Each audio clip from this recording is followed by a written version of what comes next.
To our next story. You know, according to the American author and coach, Tony Robbins, let me quote him, only those who have learned the power of sincere and selfless contribution experience life's deepest joy, true fulfillment. Now, journalist and queen of Apomu Kingdom in Osun State, Olori, Janet Mba-Afolabi, took advantage of the last Children's Day celebration on the 27th of May to launch her pet project, Feed a Child in Need, to distribute foodstuff to children who are poor, vulnerable, homeless, out of school, and orphaned in rural areas. Olori, selfless acts like yours are a source of profound meaning for yourself and your life. Emeka, being selfless at a time like this sends a message. Yeah, it's not easy, of course. I mean, if you are someone earning a salary or have a means of income, you will receive regular requests for assistance, from people actually in distress, in need. So being able to feed people who are vulnerable at this time, children particularly. Yeah. And then on Children's Day sends a strong message. And children don't forget. Oh, they don't. They don't. But I will also encourage her to, well, it's it's not easy to marshal the resources to do such. I think also the wealthy indigenes of the town should rally around their queen, in such an initiative to give to the people, because the greatest gift you can give to anybody is what you give to your people.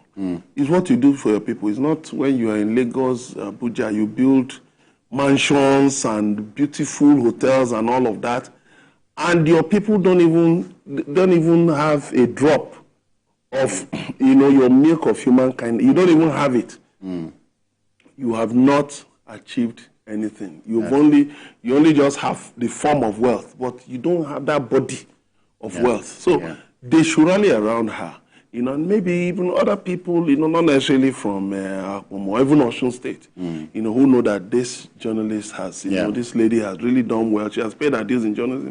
Yeah. She will rally around her and, encourage it to be something regular, and to also go to making those children productive members of the society. That's it. Jide, and in fact, a heart of charity is a gift.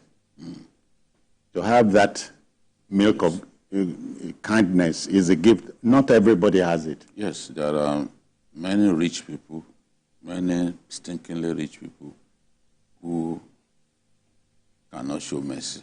See? They are not charitable. Being rich, when I use the word mercy, I'm looking at it in a much deeper form. Because showing mercy is not simply giving people money. No, it's beyond that. Okay.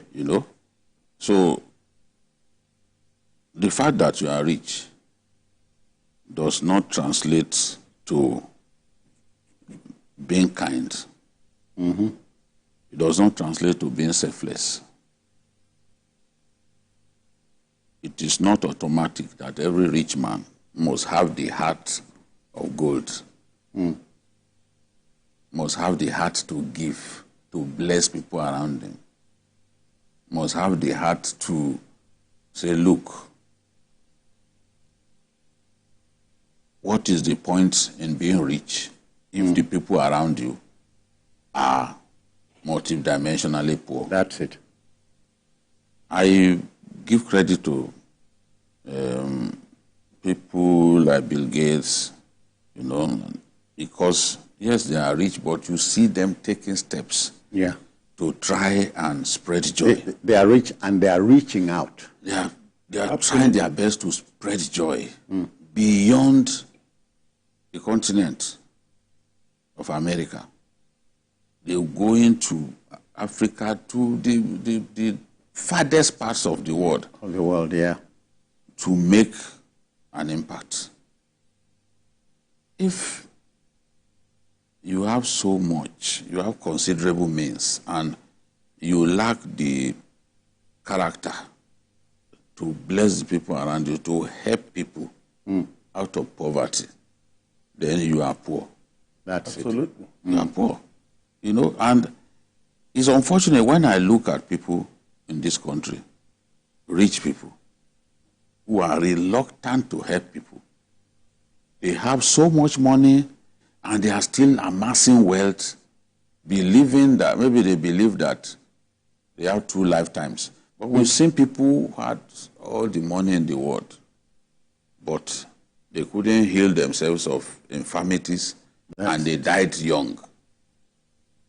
And the world will remember you. The world will remember you to the extent that you can spread joy to people around you. If you can't do that, then you've not lived a good life. Honestly, this is the way I think.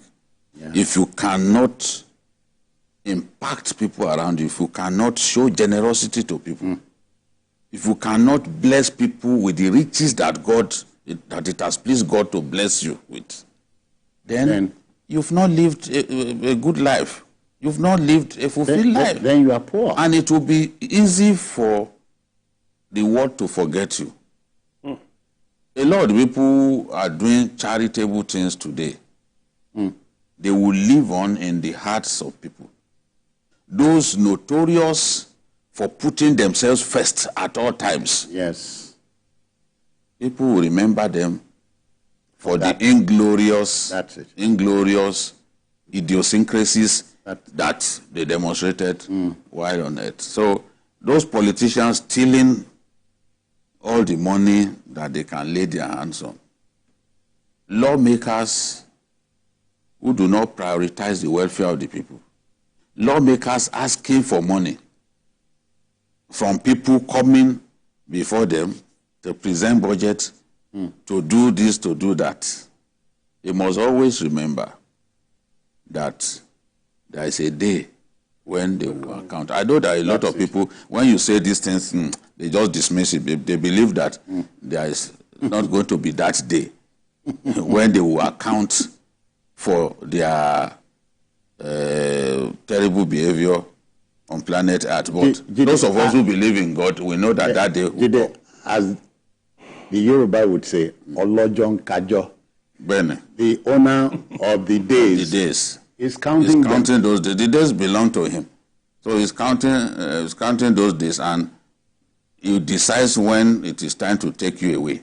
That's it. And so when he takes you away, you are going to come before him and say, okay, what did you do with all the opportunities that I gave you?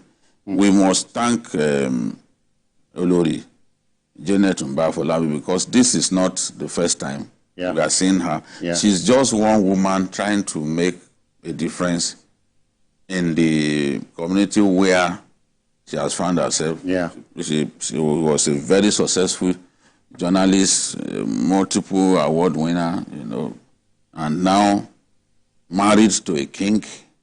They've relocated to a semi-urban environment, and she's doing her best to make an impact. That's it.